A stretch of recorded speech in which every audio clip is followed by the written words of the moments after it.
Hi friends, today we are drawing a rabbit.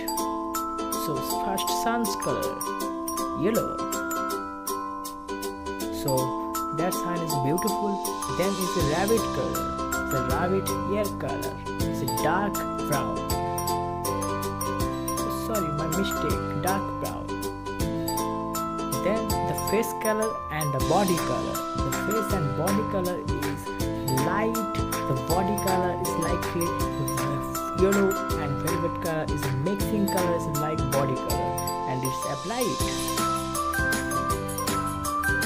Awesome. So our rabbit's body and face color is already given and it looks very beautiful and pretty. Let's now our color is the carrot color. Carrot color is you my friends, and its carrot color is orange, deep orange. Then the carrots, the body color is pink, and then the carrots leaves color is deep green. So our carrots and rabbits are ready to color, and now let's get our field color is a light green. That looks delicious and awesome.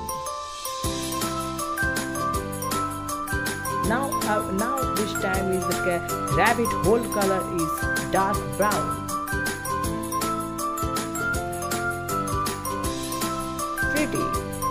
Then the last final is our sky color is sky blue color, where sky is the light is smiling and sun is smiling and our sky is lighting. So our sky is ready, and now let be finished. Our rabbit is ready, our ground is ready, our carrot is ready, so everyone is happy. So thank you so much for today's videos. Thank you guys.